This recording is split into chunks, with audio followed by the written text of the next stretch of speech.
We are talking about new metal, and we're doing a very special app here to kick off 2025 here on the Roach Koach podcast. And that is, we are going to do another Matt's version. That's Uh, right. Matt, you listened to this album over the past week, immersed yourself in the dulcet tones of Linkin Park. So you're Yes. ready to really dive in with your thoughts and Oh, I opinions. have a lot of notes. I have a lot Oh, of good. thoughts. Oh, I have a good. lot of things that came to mind while I was listening. This experience was my first cover to cover listen of Hybrid Theory. Even with us doing this show for as long as we've done it, Mhm. I have never cover to cover listened to Hybrid Theory until this week. Amazing.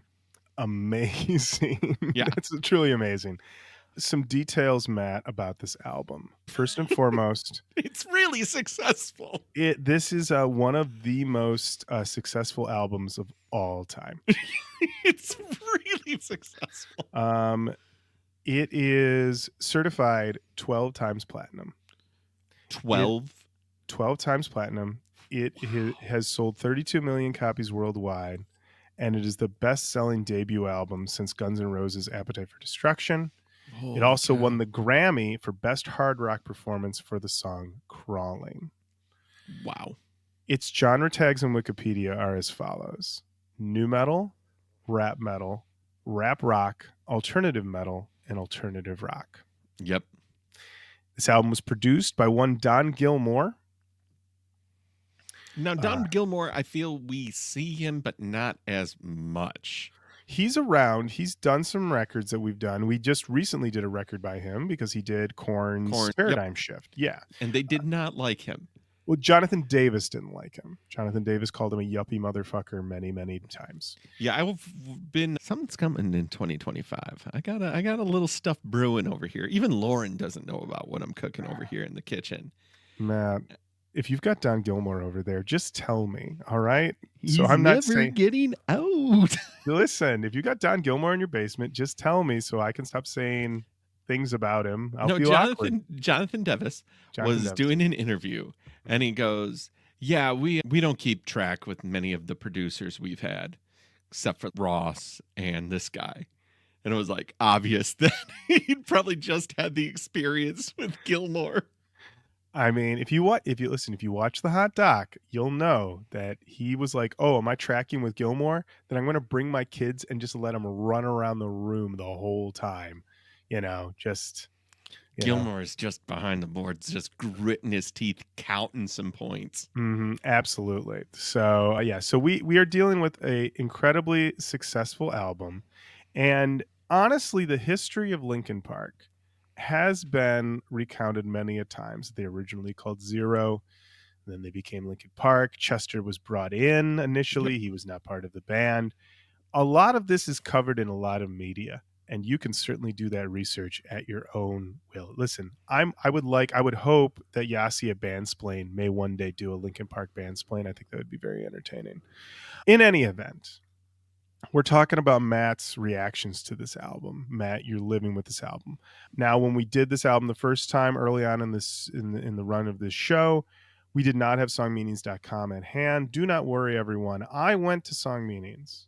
I braved them digital hills, and I am back. Hills? They weren't even streets. Oh, man. It was just, it's just hills at the time. Just hills, not paved, no fences. Yeah.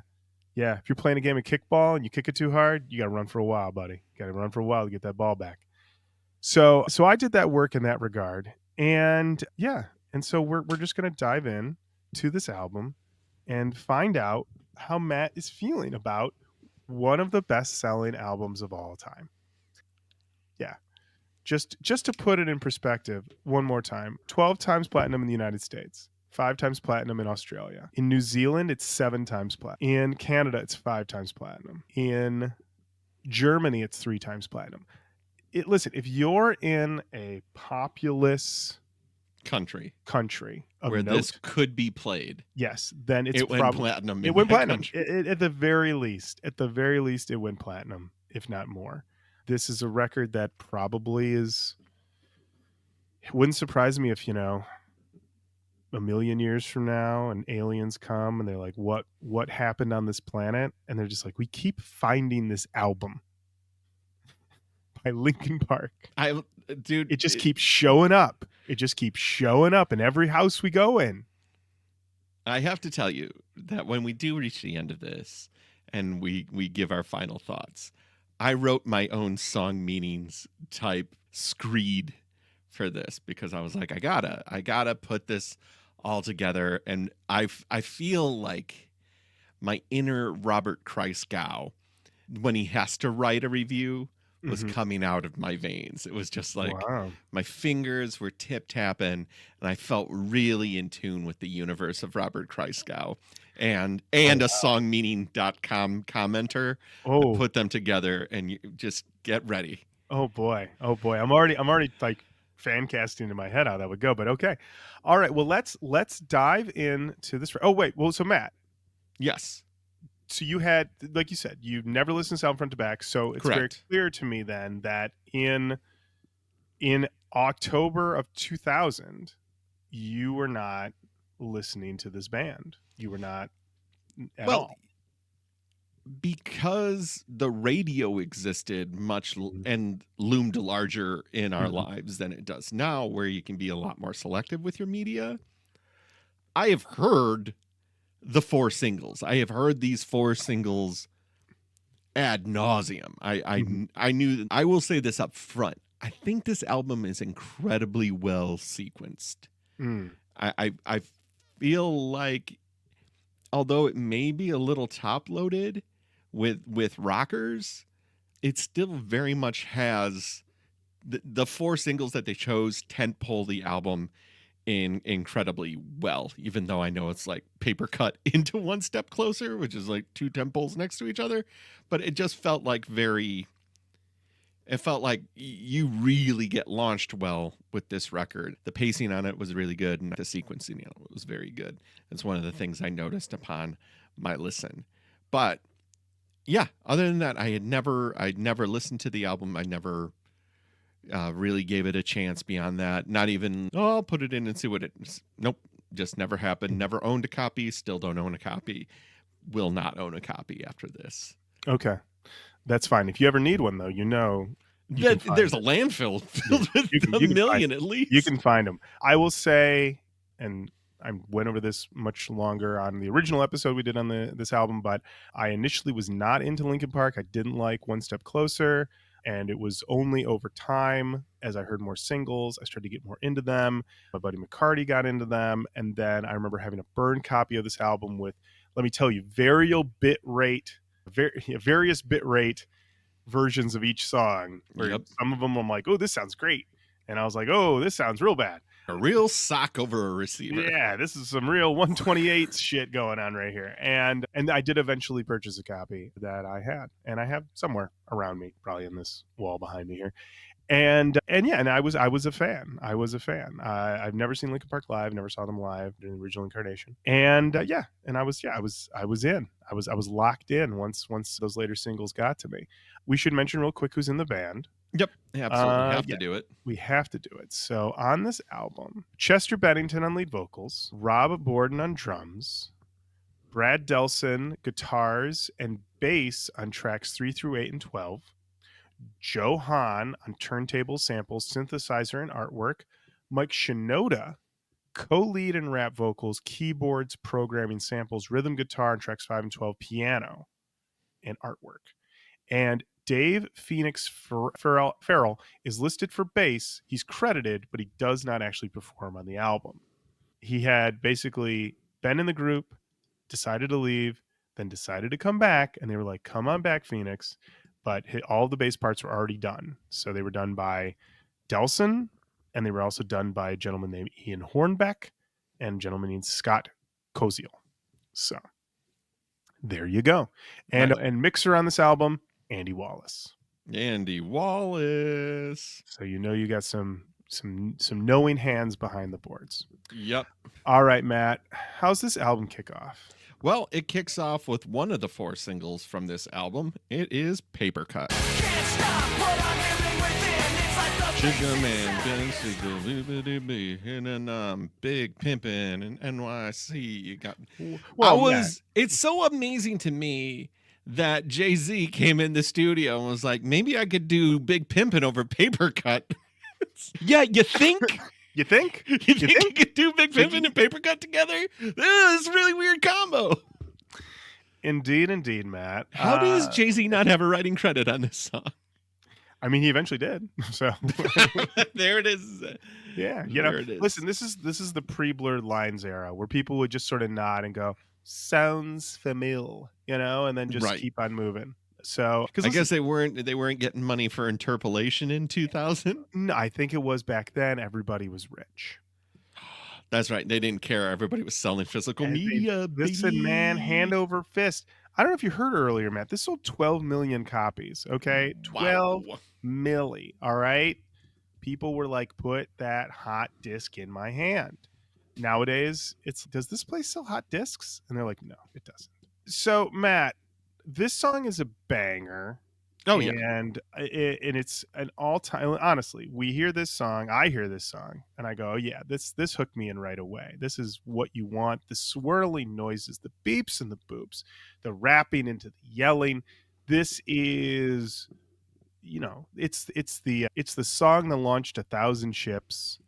It really is the type of thing that you hear it and you think, that so many other bands heard that and went, motherfucker. Yep. Why not us? And it's because they had it. It's so smooth. It's so good. Yep. Kicks off the album in such a great way. And I love it. I still love it. I think it's great. I think it's one of the best Linkin Park songs. Matt. It is an incredibly strong / hot open. There you go. It absolutely is parallel thought to Big Pimpin'. Both came out in 2000. So kind of hard to be like they stole from each other, but maybe they just they were next to each other while recording, because it's eerily similar in its cadence. The rap styles of one Mike Shinoda on this one, at this point, it feels like it's too well trod. He's not. It all works. Everything about it works. But I don't think he would even be like, oh, yeah, those are great lyrics. You know what I mean? He's just. Yeah. Well, what he lacks in lyrical wonderkindness, he makes up for in swagger and appeal. Like, all of it works, but it's all the same flow. It's all the same style throughout the album. And luckily, Chester's there to really balance him out and give him the grit that he needs. Chester getting added later to the band makes all the sense in the world, because it's like their dichotomy, the way that they work together is like Shinoda in a way is the everyman, and Shinoda is what every man wants to, and Chester's like what everybody wants to be like. He's so fucking cool. He's in pain all the time. Yeah. He's tortured. Exactly. Yeah. 100%. And I also like how because he gets away from it almost immediately, is that Shinoda's also doing like a creepy guy voice. Like he's doing a little, we're scary Linkin Park was the middle band, but he's not scary. And here's the thing: I'm Mike Shinoda. You know what I mean? Right. In the Linkin Park of my life, yeah, I'd love to be Chester. I'm not. I'm Mike Shinoda. Yeah, and it's the thing where you could tell, like, the moment he could get away from that, he got away from that, and he's never gone back. And and honestly, if he were to try to, it would feel weird. So, totally, way bizarre. I have no problem with that. This album, so this song, total banger. I went over to songmeanings.com. And what you do have on Song Meanings, you have a lot of people who are very caught up in at the time, like the wave. You can tell that all these comments are from like 2001, 2002, 2003. So a lot of this is Meteora hasn't even dropped yet. They're waiting for Reanimation to drop, and everyone is just at a fever pitch. There's a lot of stuff where people are like, why isn't this a single? Why isn't this a single? I know a guy who works at the label, or I know a guy who knows a guy who works at the label, and I heard this is going to be the next single. Everyone wants every single song on this album to be a single. This is going to be a common thing. Now, this first comment here is from Gorjess. That's Gorjess. So I believe this is Jess. This is from January 8th, 2002. It's 6:18 in the morning. They said, of all the songs on this CD, I like this one the most. Mostly because of the lyric, everybody has a face that they hold inside, because that's true. This band has a way of taking people who are miserable, who are feeling alone, and basically just making them feel better, especially this song, because it shows them that they really aren't alone. At least that's what this CD does for me. I was like, I like that. Very nice. I like that too. That's a good one. Hybrid Kid. This is March 10th, 2003. Perfect name. Hybrid Kid. March 10th, 2003. This is at 10:16 in the evening. Best Linkin Park song ever. No arguments. This song says everything you want to say about Linkin Park. Simply awesome. 2 gold stars for Mike Shinoda and the boys here. 2 gold stars? 2. Wow. Just throwing these gold stars around. Like nothing. Also, though, I like how this is 2 gold stars for Mike Shinoda and the boys. Already. March of 2003, they're already like, Shinoda's the brains here. And then it's everybody else. And Delson's, I write all these riffs. And they're like, we don't care. Relac, April 23rd, 2012, 8:25 in the morning. I get the paranoia theme, rather evident considering the lyrics mention the word paranoia at least 10 times. What I don't get is why the song is called Papercut. And people debate this a little bit, but no one really gets into it.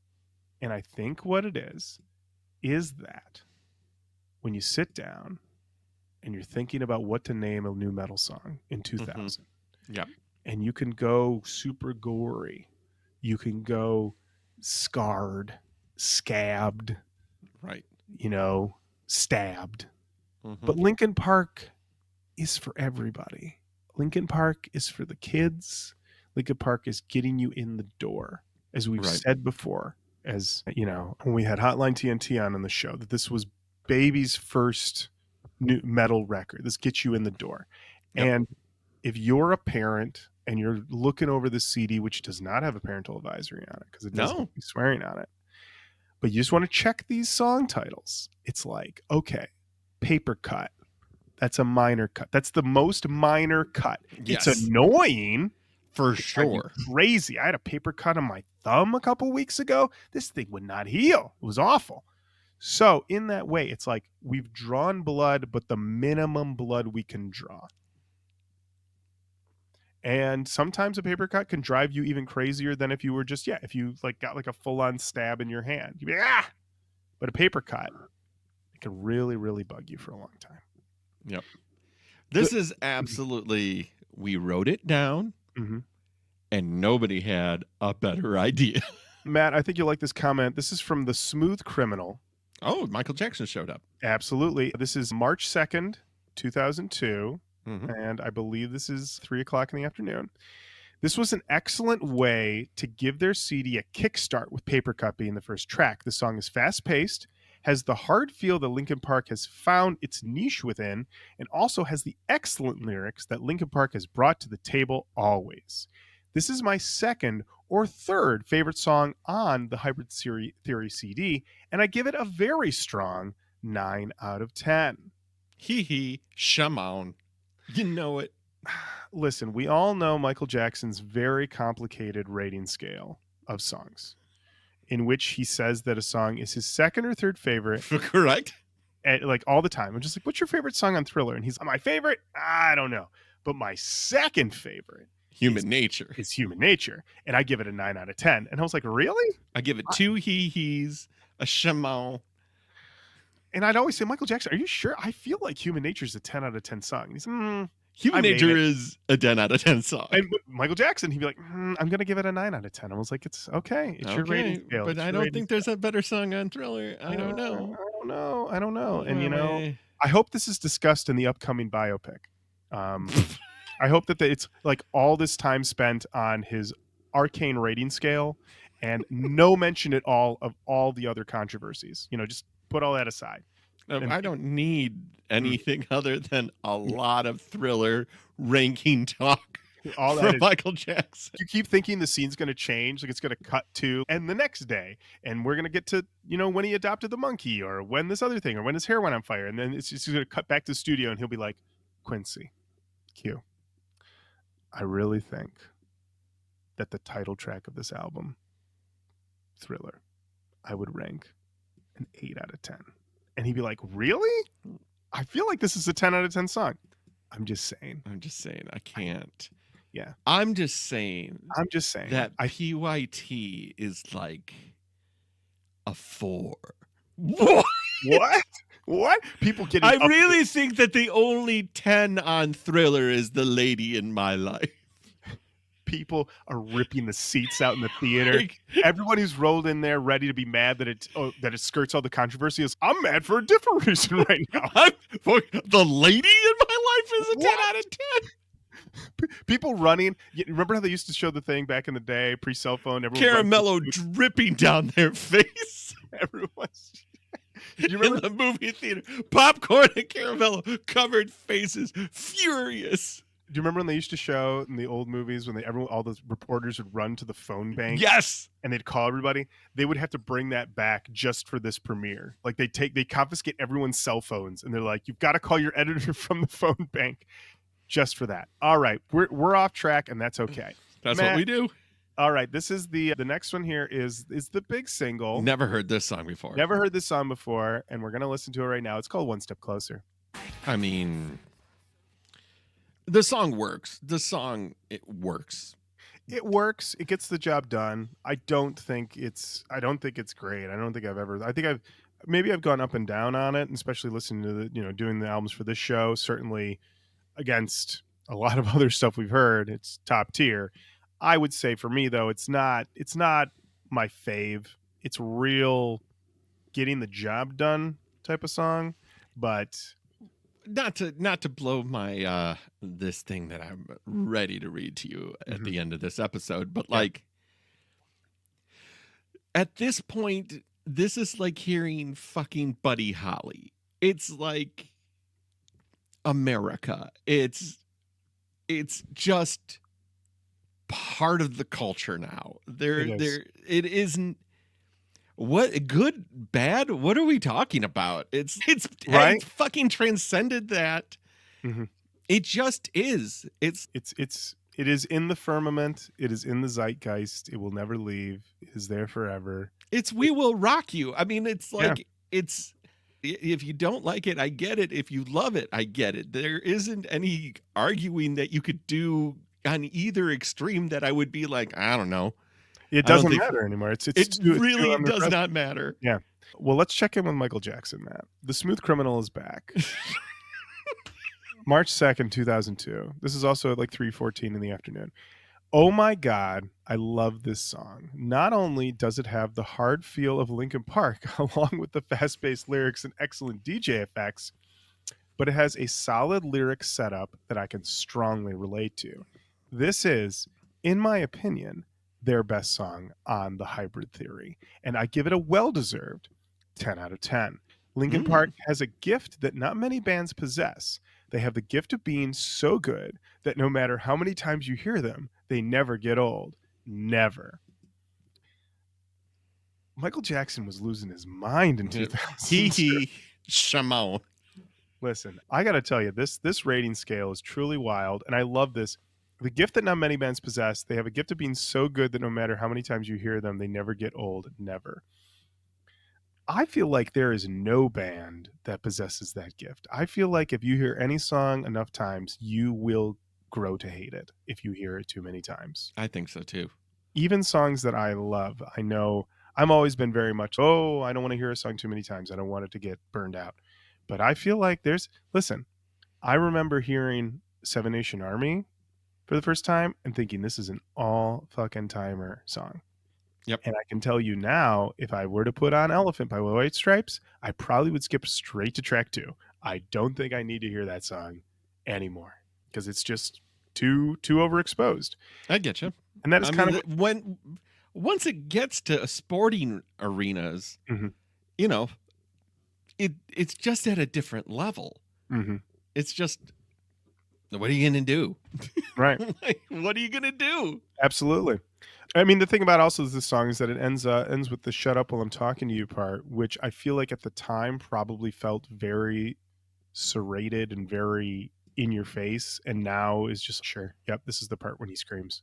Like I don't really feel like it. But it still works. Yeah. Is the Mhm. thing is I'd hate it if it didn't work. Mhm. It serves the song incredibly well. Yeah. It is the most faintest of exclamation. Shut up when you're talking. It's such a little brother comeback. It's like, shut up when you're talking to me. Well, There's I think no, it has no teeth. You know, shut up or I'll fucking kill you. Okay, now we're mm, talking. That's emphatic. But for Baby's first metal band, no, it's shut up when you're talking to me. I think you'll appreciate some of these comments here, Matt. This one's from Musta. It's from January 16th, 2002 at 4:52 in the morning. Coming home from a soccer game tonight that had many a trash talkers in it and many a people getting on my nerves and about to get their heads kicked in. I heard this song and it sparked the fire in me to go run a couple of them over. Sadly, I wasn't around them. Basically, what I'm saying is that it is a powerful song that will put you in the mood to go kill someone if you were on the edge. Don't over exaggerate, though. Dead people aren't good for anything. Listen and feel. Who is this person talking to? Are they talking to themselves? Are they talking to somebody else? This person at first is, I was ready to kill, but ultimately you shouldn't kill. But I was ready. I don't know. This sounds like Dexter's narration to himself. It might be. It might be. The darkness is coming. The darkness coming within, and when I hear One Step Closer by Linkin Park, I hope I'm not by those guys. Because I will kill them. But thankfully they're not around. KCI posted this on January 22nd, 2002, one day after my 20th birthday. And this is, I believe, like 2 o'clock in the afternoon. I can relate very well to this song. I get crap from mom tons of times. I just wish I could shout it in her face, JK, but it's a great song which explains how people feel when they are nagged by someone. Okay. Then Butt Cheek Swag on November 24th, 2014 at 5 in the morning. I feel like this is probably Thanksgiving Day.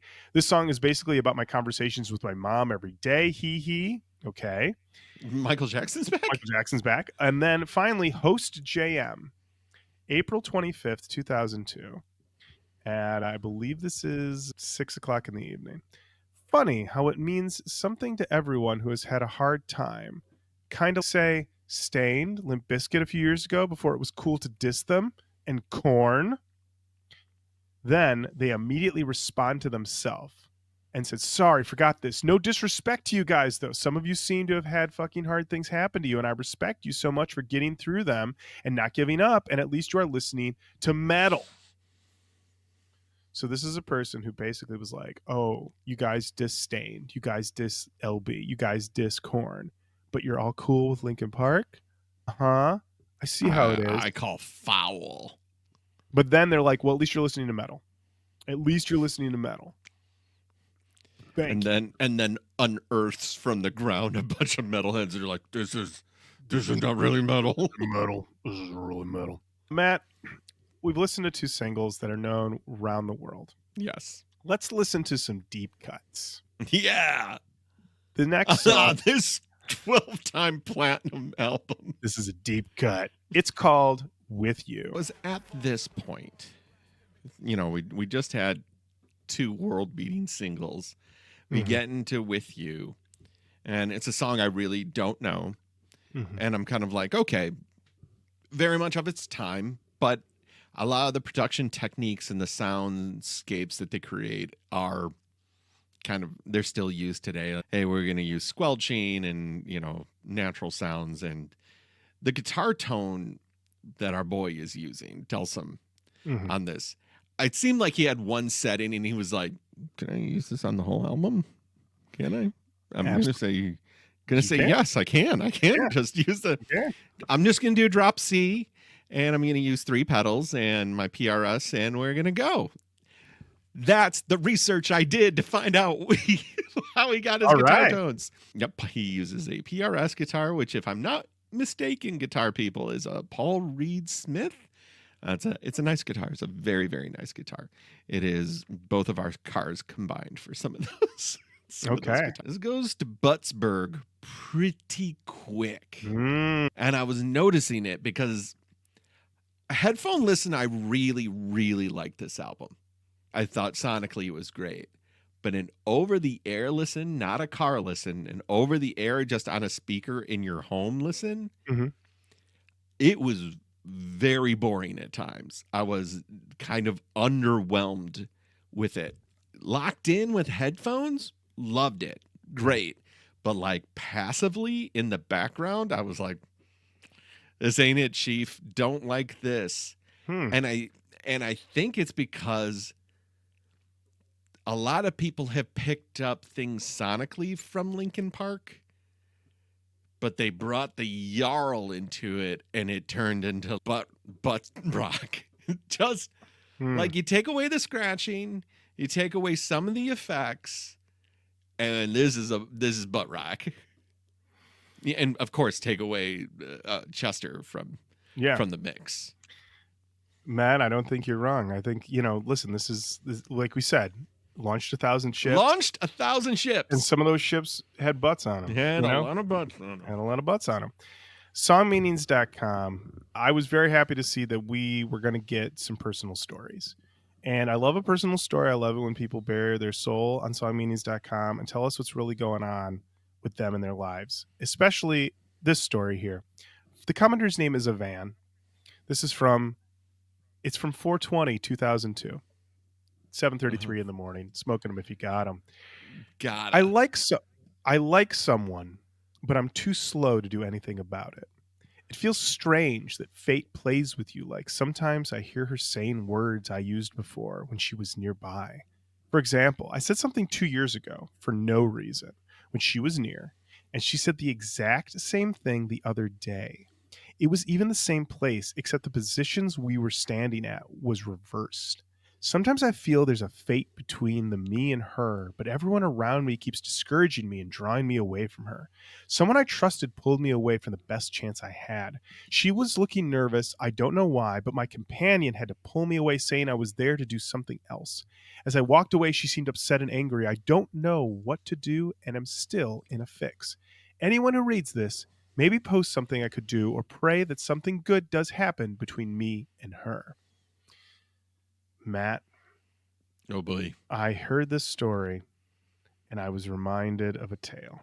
And I will not use the real names, but there was a gentleman I knew in college who was very annoying. And he once said to me and McCarty, he said, you know this girl that we sat near at something? And I was like, vaguely? I mean, I don't know her. Like none of us know her. Yeah, I'm gonna ask her to the dance. And we were like, well, do you know her though? Does she know you? And he's, well, no, I'm just gonna ask her out. We said, well, yeah, but she's got to know who you are before you ask her out to this dance. Like she has to be aware of your existence. You can't cold call her on this. Like you've got to introduce yourself, have some sort of, I'm in your class, or we've talked, or I sat next to you at lunch or something, and we you have that rapport before you're like, let's go out. There's got to be an introduction of some kind. And he was like, no, that's not how dating works. And we were like, I feel like it is. I feel like it is. And so basically then McCartney and my roommate got wind of this and was like, he's going to ask her out? I don't think she even knows who he is. And we're like, yeah, we think it's not going to go well. So my roommate, he took an initiative and he went up to this girl and was like, hey, so-and-so wants to ask you out. Do you even know who he is? And she's, who? It's that guy. And she's, I don't even know who that is. He goes here? And she's like, yeah, he goes here. And he's about to ask you out. And she's like, but I don't even know who he is. And she's, well, I'm just giving you a heads up. So he went up and he was like, hey, would you like to go to the dance with me? And she's, I don't know who you are, man. No, I don't know who you are. And he came back to us and he yelled at all of us and said that we'd ruined everything by telling her that he was coming. And I was like, she got a heads up that you even existed before we talked. And so I read this story and I'm like, this is the same scenario. This guy was standing near a girl. He said something. 2 years later, she said the same thing. 2 years. This guy has fallen in love with an idea. Mm-hmm. An idea that's in baking in his brain for all of this time. And I hate to tell you, but people just aren't thinking about you that much. They are not thinking about it. You are looking at Denise and you're like, Denise, me and Denise. Denise knows. Denise knows who I am. And one day Denise is going to have my babies. Meanwhile, Denise is over there and she's like, do I like crunchy cookies or soft batch? That's what she's thinking. Denise has other shit going on. She's thinking about other stuff. She's thinking about what am I going to do this weekend? Oh, my dad is so bugging me. She's not thinking about you, Phil. She's don't give a shit. Not thinking about you. So I read this and I said, I'm glad that there are boys all over who are just like, I'm in love with her, man. And they're like, she doesn't know you exist, man. So tales all this time. And of course it doesn't work, you moron. You have to talk to people for them to be interested in you. You've got to let them know you exist. When you say, man, she probably doesn't even know I exist. Correct. True. You need to do the work. 100% correct. You need to justify your existence by showing it is there. You need to. We'll reaffirm this with, once again, there was a girl in my English class I never talked to. I wanted to ask her to the dance. One of my friends found out he wasn't a cool friend, so everybody else found out. So then I had to ask her to the dance. She said no, because of course she's going to say no, because we've never talked. And my brother asked her sister later, you talked to your sister about this? And then she came back and was like, yeah, she doesn't know who he is. You got to let him know. You got to let him know. Now, there was some talk, and I have to bring this up because we always talk about the world of posers, Matt. Hate them. So this is Doug Branch's. This was posted on April 2nd, 2002 at 6:22 in the morning. I don't know about anyone else here, but where I'm from, it seems like the people who like Linkin Park are labeled as posers and everyone else hates them. I say, fuck them. This song kicks ass. Then LP Fan 05 on June 7th, 2002 at 11:53 in the evening said, this song rules, but it's fuckers like Sticks and Stones that have no musical taste that ruin it all. All he does is post LP lyrics that says they're posers and sellouts, but they're all lies. PM Sticks and Stones and give him a piece of mind. Linkin Park kicks ass. Reanimation release on July 31st. Yeah, Street Team it, baby. That's right. Phil Drummonds posted this on August 2nd, 2002 at, I think this was at 4 o'clock in the afternoon. This is all caps. This song reminds me of many things I'm going through with this girl. She has a boyfriend and I can't even see her. Phil Drummonds. She has a boyfriend. That is why you cannot see her. That's how it works. How it works. Okay? Go somewhere else. Gotta go somewhere else, Phil. Gotta go somewhere else. Gotta go somewhere else. You gotta. Phil, I know what you're thinking. If I just go up and show her I exist, too late. She's got a boyfriend. You gotta keep moving, Phil. I hope this gets to you 22 years later. He's biding his time. Yeah, he's just hanging it out. Day of the Phoenix 2, August 5th, 2002 at 2 o'clock in the afternoon. This song reminds me of this girl I'm fucking completely in love with, but her boyfriend has some sort of fucking hold on her, but she knows she's better with me sometimes, and sometimes she's so distant and I can't bring her back. Shit. That's what it means to me and my fucked up life. Bye. Day of the Phoenix 2. Day of the Phoenix. The hold that the boyfriend has on her is that it's her boyfriend. That's right. It's her boyfriend. And now, unless she's stepping out, and that's what you're talking about, then that's a whole other thing. But I think the hold that he has on her is that it's her boyfriend. Right. Is that he's going out with her. Yeah. And anticipates that she's going out with him. Yeah, exactly. So when you're slinking around, quoting with you lyrics at him. Which, not going to work. I can tell you right now. Don't do it. Don't do it. Listen, do not. Listen, this is a 32 platinum album, all right? True.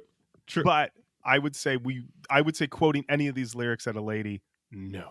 I would say quoting lyrics at a lady, bad idea across the board. Across the board? Don't do it. Really? You don't do it. Don't do it. No lyrics. No lyrics. Unless you are in the relationship with the lady and you have a thing together. Okay. Leave him off the table. Like, so you're saying that if you're in the relationship, you can start to do the lyrics move, but if you're outside and you're trying to get in, lyrics move, bad move. Bad move. Bad move. Right. Get a better move. Okay. Because it's just, okay, if I'm really into Linkin Park and they're okay with Linkin Park, but I'm going to with you for lyrics, to connect. What are you doing? Mm-hmm. Don't do that. Don't do that. Matt, I know you love a deep left turn and magic. Okay, this is from 2002. This is from September 13th, 2002. Okay, at 2:55 in the morning. This person's screen name is Magic Midget. I know we don't say that anymore, but that was their screen name in 2002. Different time. Different time. They are commenting to, they said, food for thought.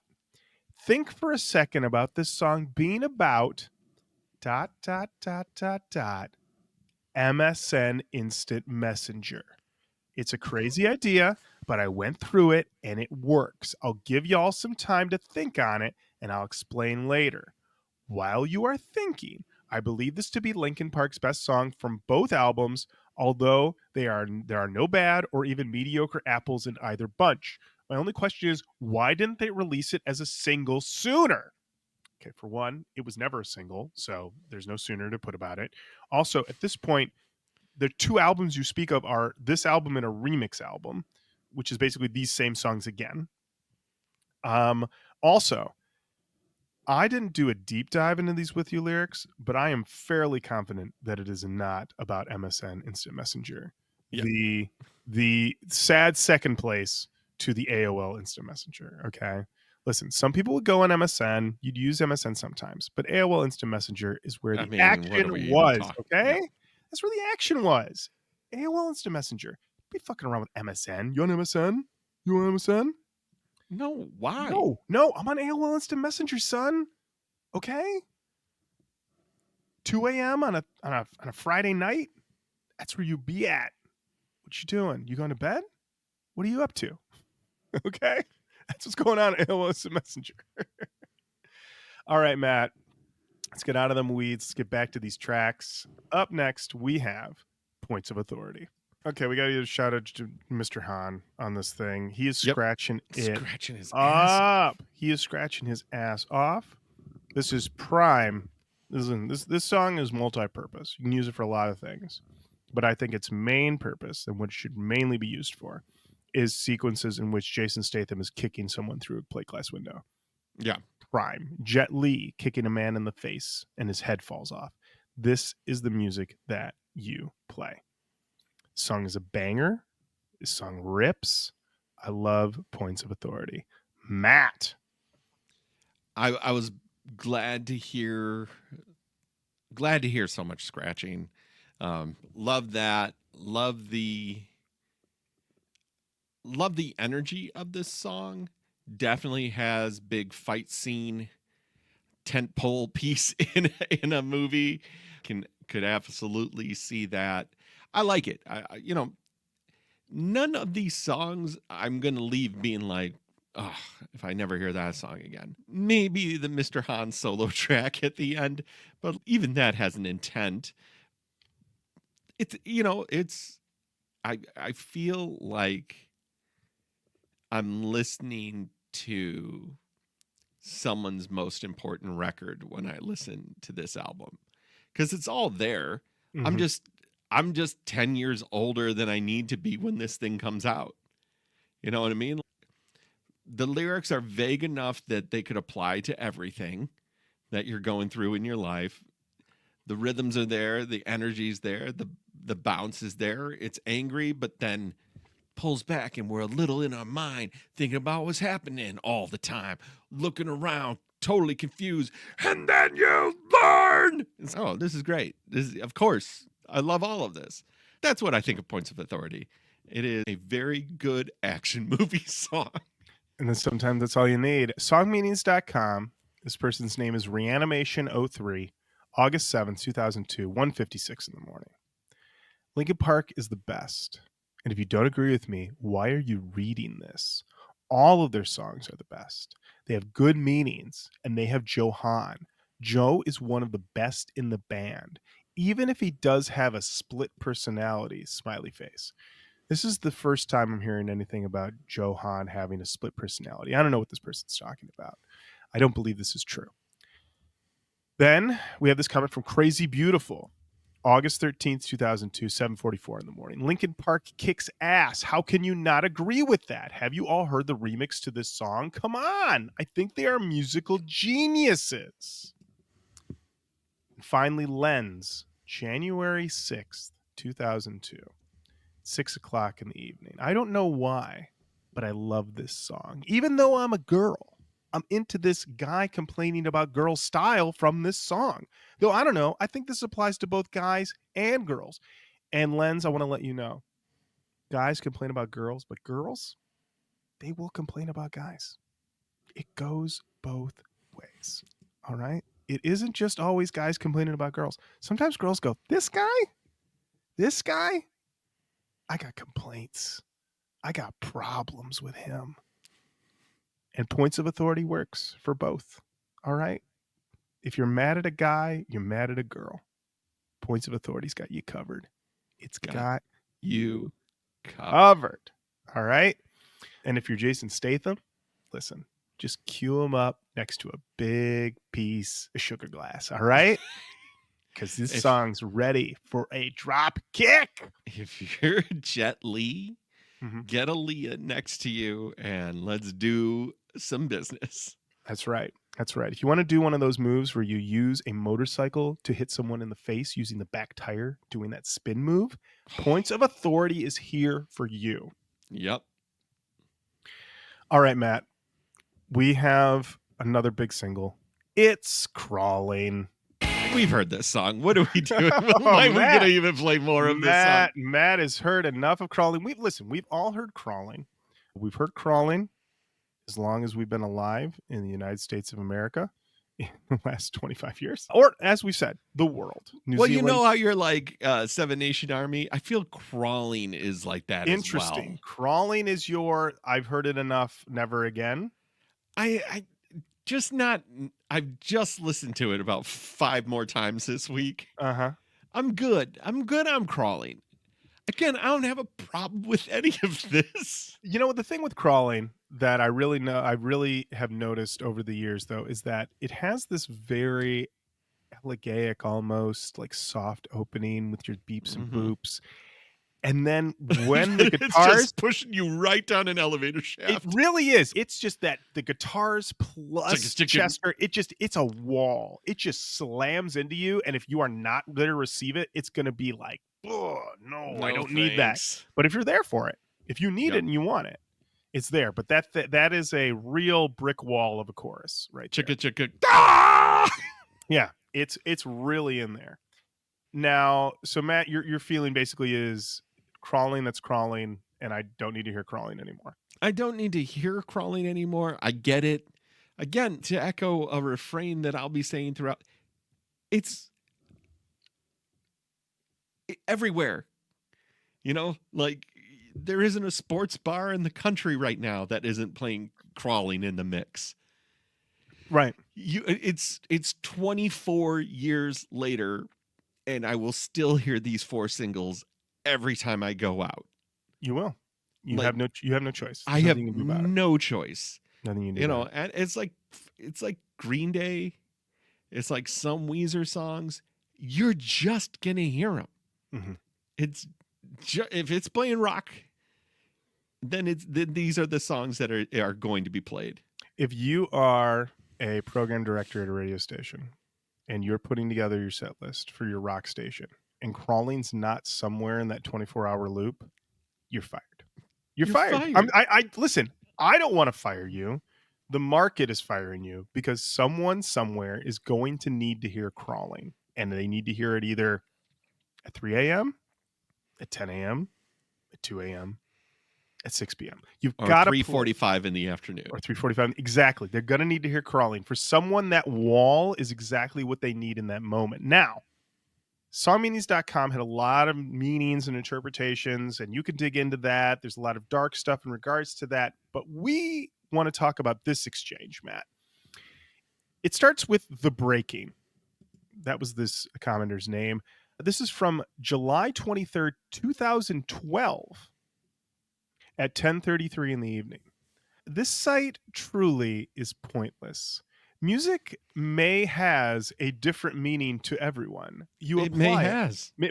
You apply it in your life. Now, anyone who's been listening to the show a long time knows that them's fighting words. That's correct. Jeffrey Stump commented 11 minutes later, and said, "Not so." For example, there are so many songs I cannot figure out, but after reading lyrical interpretations and often reading a consensus, I get the song. Plus, it's fascinating to see how an individual's life experience, for example, has influenced what his/her ears hear. Smiley face emoji. Okay. Munter28 then responded to that on February 27th, 2014 at 3 o'clock in the afternoon. I disagree that this site is pointless, but completely agree that music has a different meaning to everyone. But really great music can be interpreted to many situations, many people, but with depth of understanding and passion. Check out some of the explanations from people on this song. The passion is clear. Simply, this is a good song. Then, Miami PC guy, February 5th, 2024 at 12:08 p.m. Holy shit. Thank you for saying that. You're absolutely correct. Everybody can apply in the way it fits for them. 12-year conversation on songmeanings.com proving this site far from pointless. Far from pointless. You know, I'm thinking about Crawling because at this point, these lyrics mean nothing to me. Like, I cannot emotionally connect to a vitamin I've been taking for 24 years. Like, it's oxygen I breathe. Like, it is important. I need it. Right. But it sounds like he's in pain. It sounds like there's bad stuff going on. Couldn't tell you. Crawling in my skin, these wounds, they do not heal. Yeah, it sounds like you're having a bad time, dude. Bad day. Song kind of rips, though, so I'm fine. Yeah. Now, I have to read this one in the comment. It's from XTR1K. It's from November 4th, 2006 at 9:25 in the morning. And there was a lot of back and forth about how popular or pop Linkin Park is. And I felt that this was a very good answer to that. Yep, it is popular. So what? As far as the bullshit rhymes go, I don't know how they can be when so many people can relate to them. They sold what? Over 10 million records? You telling me all those people didn't find meaning in the song? So what if they are simple? Sometimes simple works. In my opinion, the words you spew is bullshit. You have what? 2 hate posts? Makes me wonder, what's your goal really? Do you need attention? Anyways, let's see you write songs that millions of people will listen and relate to. Quit talking out of your ass. We are all entitled to our opinion, etc., but last I checked, this place was about song meanings, not what you think of it. P.S. Don't be a smartass and tell me I'm doing the same thing. I won't be typing this if I didn't read your crap.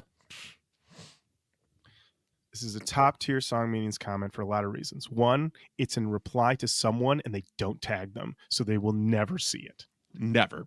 Top. Great. I went through pages, guys, trying to figure out who this person was. Who the fuck is this for? And no idea. This is for everyone. Everyone. This is for everyone. Exactly. Gary Oldman in the professional level, everyone. This is for everyone. And I loved it so much. It's great. It's one of my favorite song meanings comments I've ever read. And well done. Well done. I understand, like, when you read the lyrics to Crawling, They are for everyone. You can hang your hat on whatever the fuck you want to with these lyrics. And that is how you get a song to transcend and become ubiquitous and everywhere, because these lyrics are not direct. Crawling in my skin, these wounds that will not heal. Fear is how I fall, confusing what is real. Okay, we've said nothing, but I don't feel good inside of myself. The most human of emotions I've ever felt. There's something inside me that pulls beneath the surface, consuming, confusing. This lack of self-control I fear is never ending. Controlling, I can't seem. Yeah, that could be, I can't stop eating this bag of Pringles, which is not in a bag, but in a tube. Mm-hmm. Or this girl that I that doesn't know what I exist, that I've fallen in love with in my brain. It's everything. Whatever you want it to be, Linkin Park has got you covered. Matt, could you imagine the insanity of seeing someone eat a bag of Pringles? They pop it, right? Because once you pop, you can't stop. They pop, right? And then just grab a glad bag. It's a bag with a pop? Oh, you're saying they pop it, then they pop it, and they got the tube. Okay. Pop. Okay. Bloop. Dump. Wait, and they dump it into a garbage bag? Right into a garbage bag. And then they throw it away.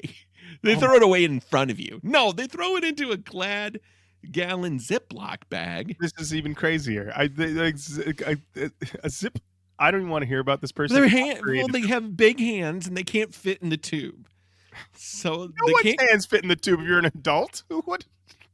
But they're tired of doing this thingy where they're like trying to like. And why did you get Pringles to begin with? You got to think this through. They're at a Halloween party. Okay, and they're only giving out giant cans of Pringles. The only snack is a tube of Pringles. You got to leave this party. If the only snack is a tube of Pringles, I gotta go. You gotta go.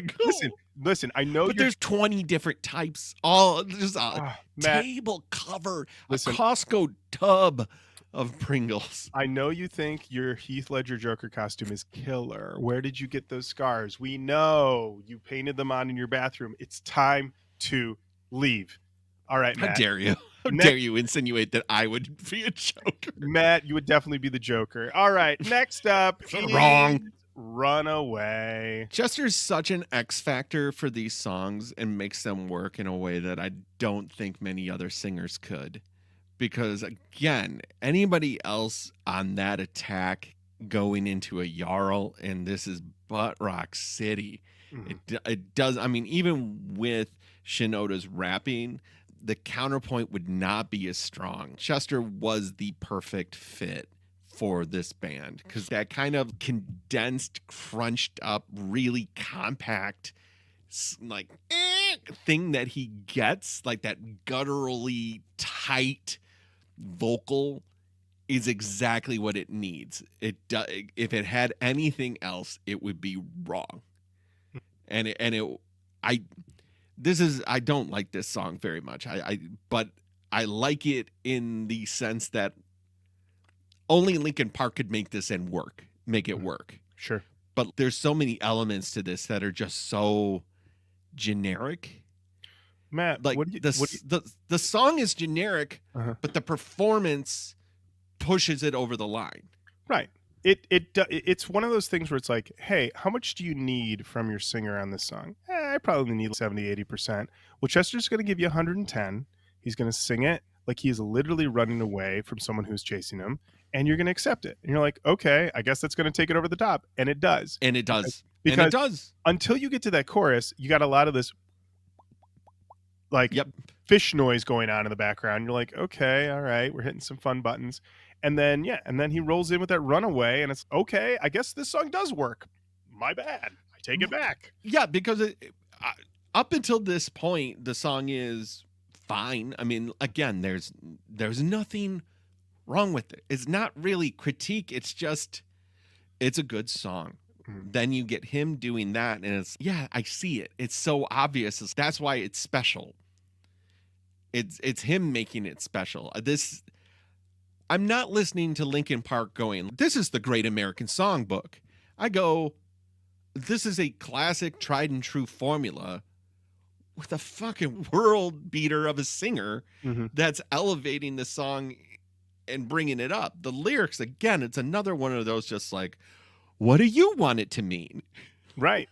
Well, I can tell you that the commenters in songmeanings.com somehow got tripped up in this whole guilty by association line and started to think it was about actual trials. And I'm not going to waste everyone's time with songmeanings.com commenters who do not understand how the legal system works.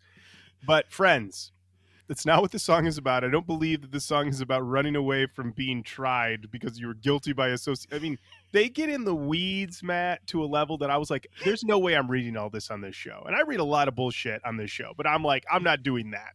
So I just want to let everybody know in Song Meanings, if you commented in 2002 and thought that this song was about the legal system, God help you if you've since been involved in the legal system. Listen, I know you're appointing me a court attorney, but I've listened to Runaway by Linkin Park quite a few times, and I think I got it. I got it. Don't worry. This is guilt by association. What? Yep. I got it. I got it. I got it. All right, This Matt. is civil, by the way. This is a civil dispute. Civil dispute. Like, literally no one's going to jail. I got it. Guilt by association. I'm guilty by association. They turn back. They wink at the people who are there, like thinking they're the jury. They're like, that's not there's no jury. It's a God damn it. God damn it. All right. Up next, we have By Myself. Another one where this song is, I mean, using the Michael Jackson scale, probably like a 7 out of 10. No, 4 out of 10. It's Michael Jackson scale. And then Chester comes in and it's, oh yeah, I got it. Don't worry, guys. I'll fix this real quick. It really is. You sit there and you're like, how much longer do I got to put up with whatever this is? Because it started real hot. It started off like I was in like a factory that makes flames, you know? Like I feel real like that's flame factory, yeah. Yeah, like flame factory. Definitely in a place where molten steel is poured. Yeah. And then Shinoda rolls in. And he's like, I got a bunch of stuff to say. And you're like, don't worry. I'm going to bring it down a notch and I'm going to make you think. I don't really need that. I'm like, is the other guy? Is the screaming guy here? And don't worry. He's going to roll in. He's going to roll in both the pre-chorus and the chorus. And he's going to bring this back up. So this song as the song goes on, he, you know, like they've got him singing the By Myself. They got him screaming it, right? As a counterpoint to Shinoda. In the 3/4 mark, he stops at one point, and then it's Shinoda going, by myself. And I'm like, not as good. Not as good. Nope, you should have left it to the other guy. I'm back in here. Where's he at? Is he still here? Is he still here? Is he still in the flame factory? No, he's on the floor because he winded himself. Yeah, this is a literally half this song stinks. Half this song is like one of the best new metal song ever. I'm just like, yeah, and that's fine. That's fine. I know that this is one where you just have to wait a second.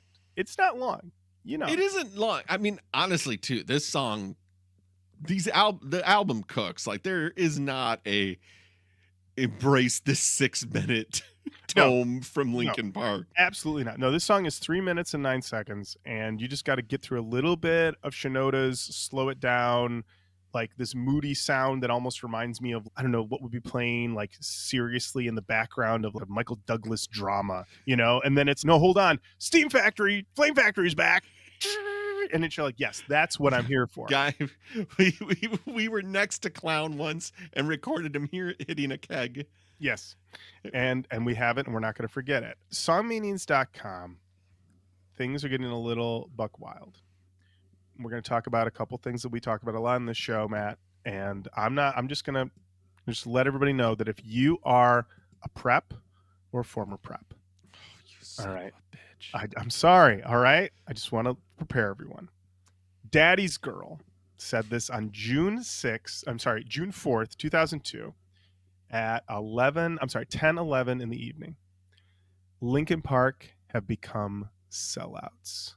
They are really mainstream. It sucks ass how such a really good band has been destroyed by its shit ass preppy fans. The punk fans and goth fans are cool, but when all the preps cheerleaders and football players start liking it, it makes bad stuff happen. I just kind of decided not to like them anymore. Thanks, all you preps. Thanks a whole shitload. So Yeah. Thanks, this is preps. so when you're dealing with this and someone like Daddy's Girl, who I want to mention, this is Daddy's Girl with no numbers, okay? This is the original Daddy's Girl, okay? When they make a statement like this, letting you know the Linkin Park are sellouts because of preps, you've got to send in a big gun, okay? You can't just send in some rando, all right? You know, you can't send in LP fan 762. No, you've got to go straight to the top. Thankfully, they did find this person. On August 25th, 2002, at 7:18 in the morning, Will I Am showed up and said, Daddy's Girl, I don't understand your logic at all. Since preps like them, you don't anymore? Why let someone else's likes/dislikes influence yours? Will I Am. Thank you. And Will I Am, he was just getting ready, you know?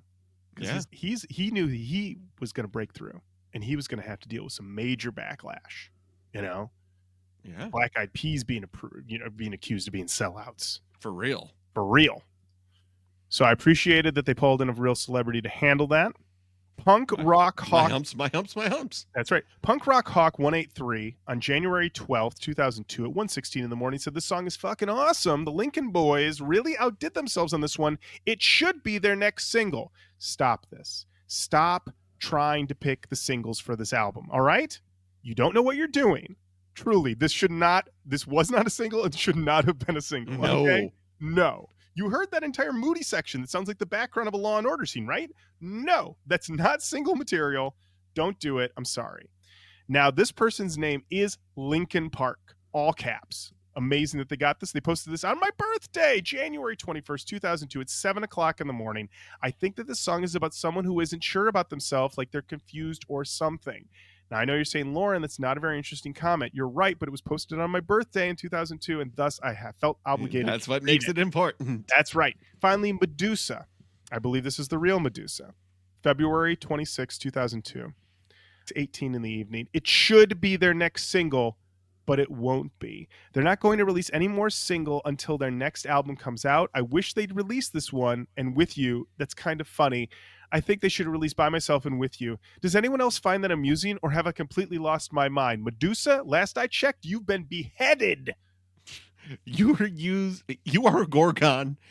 Use your head to turn other people into stone. I can tell you that Warner Brothers Records is wise to not take advice from Medusa. Okay?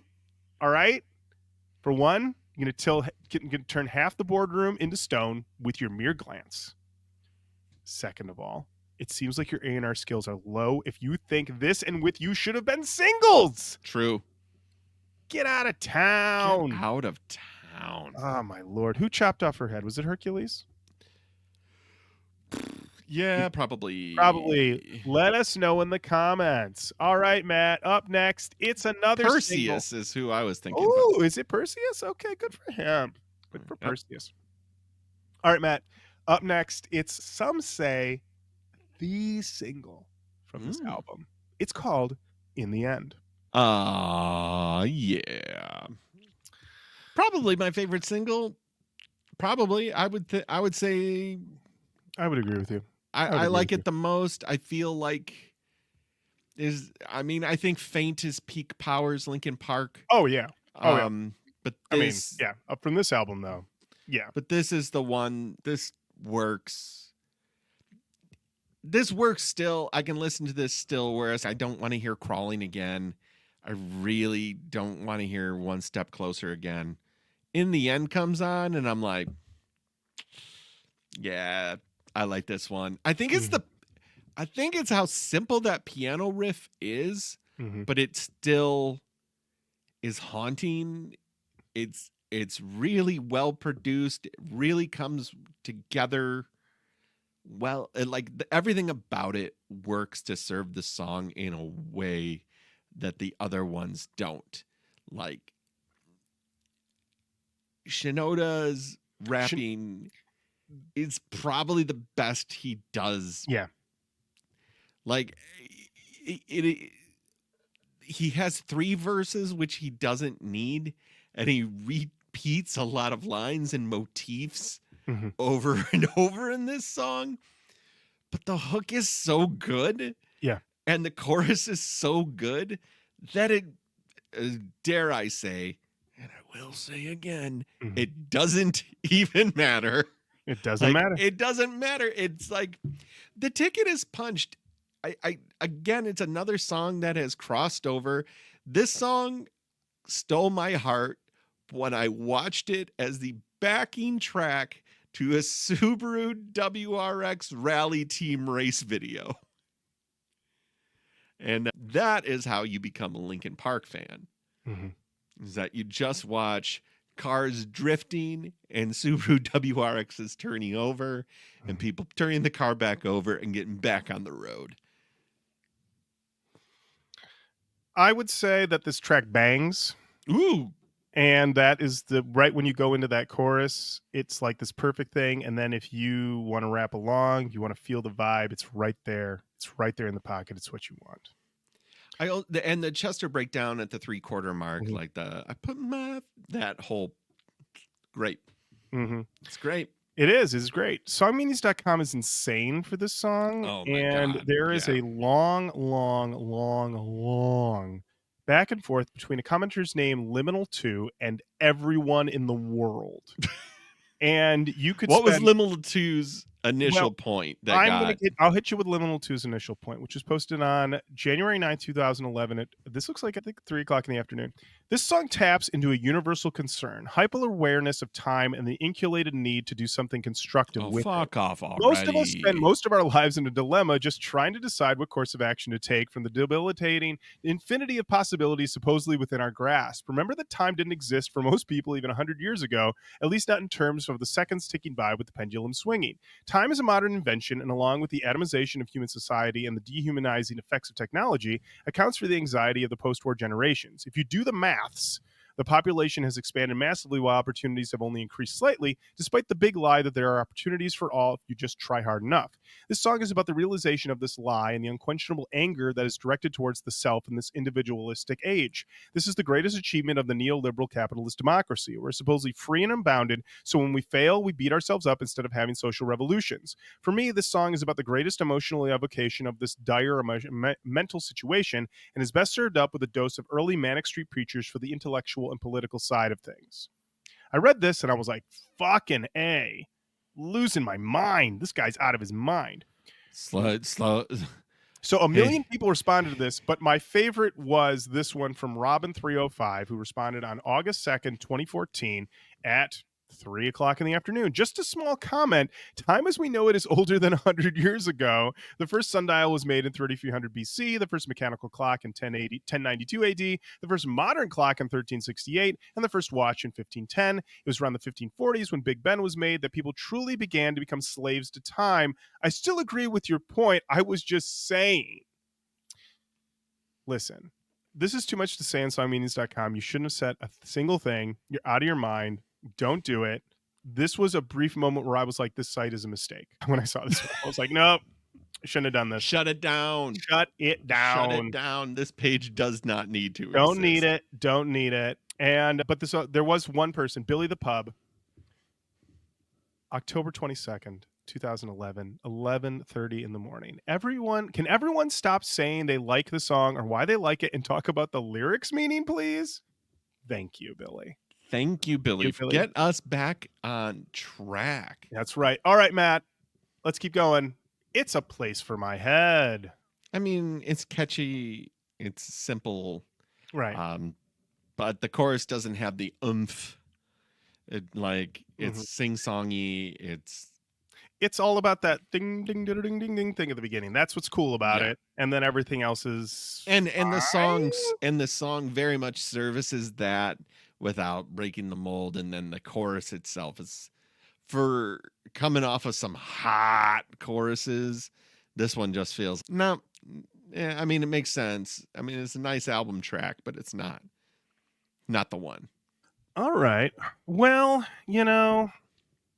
what else is there to really say about this song, Matt, except this comment from MC9611 on October 25th, 2008 at 10 21 in the evening. One of my favorites from Linkin Park. Why has no one commented? Friend. Perfect. Why has no one commented? Will that Perhaps because this song was forgotten. Matt has a woo-ha on it that I really like a lot. Yeah. And that's really all I know about this one or have retained from this one over the years. The thing about the back half of this album a lot of the times is that you're just hearing the moves that they did earlier. Yep. Not quite as good. Correct. Not awful, but not quite as good. And at this point, though, you're on the ride. This album is so short that you can't really get mad at it. None of the songs are overstaying their welcome. And like I said, they have little bits in it. If it's not a fun little noodling, it's a little scratch, it's a woo-ha, it's enough to keep you going that you're not going to be just skip. Oh, it's over. Like you're going to hang on the ride. Matt. Yeah, this one honestly feels very rap rock. Like it is new metal, but it also feels like the most rap rock, like rap rock. Like it feels almost like a parody of itself in a way. Like I could see the Lonely Island doing this as their rap rock song. But then it's charming. You're right. I have punched my ticket for the album.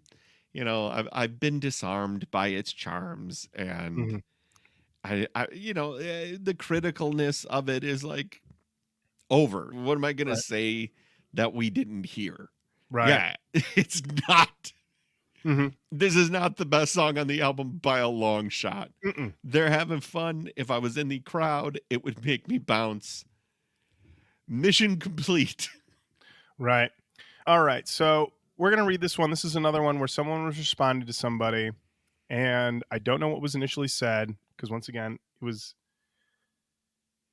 yeah. And they didn't tag them. They didn't tag them, or they didn't. Scaredy cats. They didn't properly tag them. And you know what? Who can say what the tagging situation is in songmeanings.com? Sometimes it feels like the website is held together by spit and gumption and the American spirit. Okay. So, Duder987V.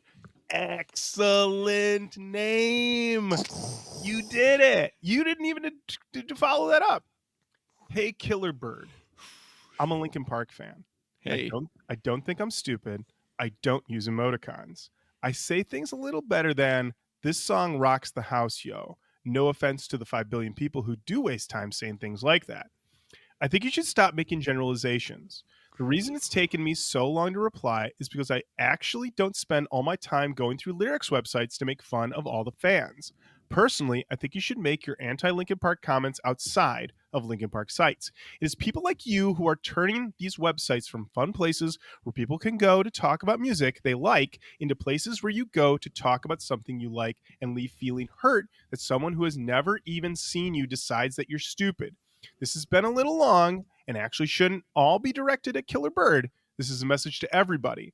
If you don't have anything nice to say, don't say anything at all. For shame.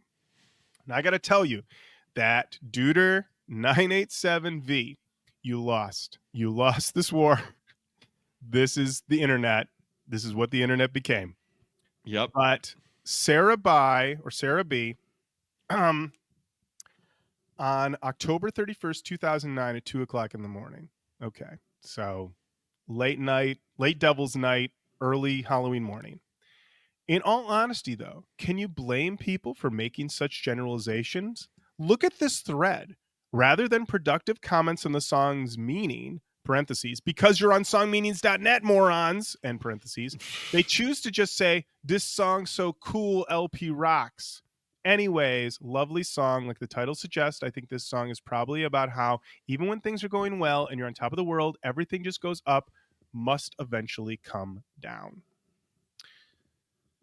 And I don't know how the song is called Forgotten. What are you talking about? This is fucking It's just word salad after word salad on Matt, song meanings. Get a fork. There's tomatoes in this word salad, and you're going to need them, buddy. We're in our 40s. Got to get that heart health up. All right. Up next. Before we do that, how respectful is our time for the original? We're not going to My December. We got 2 tracks left.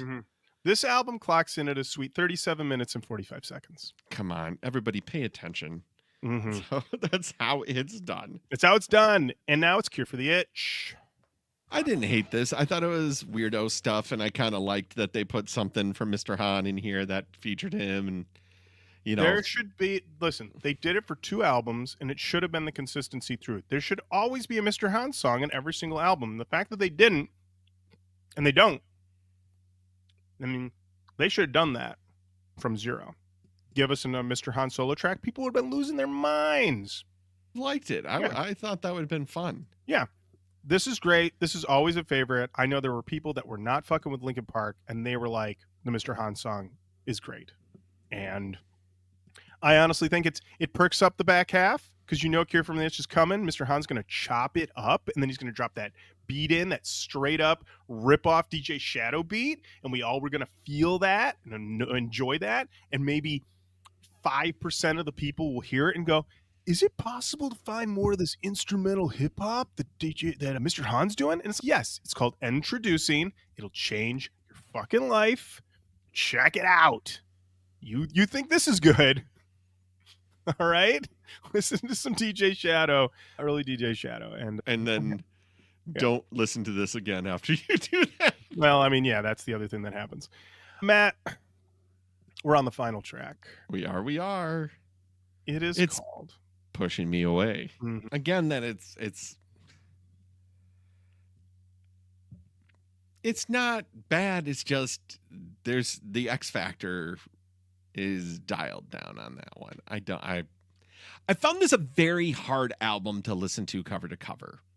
Interesting. I could not, for as short as it is, mm-hmm. I never made it through once, mm-hmm. end to end. Something would always happen after in the end where I would just stop. Like these 1, 2, 3, the last 3 tracks, last 4 tracks, mm-hmm. it is, I don't know. I'm done. You know what's funny is that you're reminding me of in the early days of doing the show, and I was getting used to listening to albums 3 times in pretty rapid succession for me throughout a week or 2 weeks. That when I would get to like my second and third listens, especially my third listens, that it really would start to grate on me in like even stuff I liked, because I was like, I'm not used to listening to albums that frequently. And I mean, I think maybe even that for a time I was probably doing 4 or 5 listens before Jenny and I's sanity clicked in and we realized, we only need to do 3. And right. I know that there were times when I was listening to this album and I was like, I am all set. When I would get to this song, I just remember thinking, I am all done. We can shut it down. I'm so thrilled that this is the last song. Thank you very much. Now, it's been a long time since I listened to this album front to back. Probably 9 years, honestly. And listening to it with you today, hearing this song, I think, oh, this is like a nice little take us home. It's a half as good in the end. It's a proto-numb. Like it's all the things like they've done and are about to do. We're figuring it out. It works, mm-hmm. and they decided not to do like an epic closer. They could have done one. Everyone was doing it. And Linkin Park was like, no, we're just going to give you a tidy one to take you home. Uncomplicated. Gets it done. Songmeanings.com has just giant, insane blocks of texts. And I initially had put this in the notes, but honestly, I'll just read you the beginning. This is from Benji30A4. This was posted on October 6, 2009 at 9:42 in the morning. This whole entire album pretty much just encapsulated the life of a teenager / young adult. This is the best music in the world for somebody who is very introspective and genuine. This is the best song in the album, though, IMHO. It hits the nail on the head and conveys the raw emotion of the song topic in such a great way. They could have named this album Adolescence Theory, and it would be the most aptly named album title in the history of recorded music. And then they go on to say a lot of other things, but I thought Adolescence Theory was pretty funny. I would say that this is a little heavier than necessarily all young children are dealing with. I would say that young children are upset about things, but sometimes I don't know if it's quite this heavy. I know that it feels that way sometimes. Yeah. When you're 13. And you're like, dude, it's the biggest stuff in the world, but it's like, but I would say there's levels to this shit. Yeah. Yeah. Life really shows you. Yeah, it really does. Matt, that's Hybrid Theory. 32 times platinum. And now it's the part of the show where we talk about Canon talk. Matt, when this was initially done on the show, Jenny reluctantly inducted it into the canon, the whole album. Yep. And I agreed with her. So it is in the canon. Now, Matt, you have written something down. I have written something down. And I'm very excited to hear what you have to say. All right, get ready. This is my best song meetings meets Robert Christgau block of text. Overall, this album has passed the cultural zeitgeist. It is secure in the pantheon of American music, stitched into the fabric of our lives. It is completely unavoidable, ubiquitous, and will loom large in the world of new metal, rap metal, alternative metal forever. Therefore, its place in the new metal canon is very secure and never to be doubted. Now, is it good? I have no idea. There is so much of this album that is just fine, but hearing Shut Up When You're Talking to Me works on a level that transcends the utter boredom I felt on other tracks. But in the end, it doesn't even matter. Love it or hate it, Hybrid Theory is a world beater and proves that Baby's first metal band is certainly its most catchy.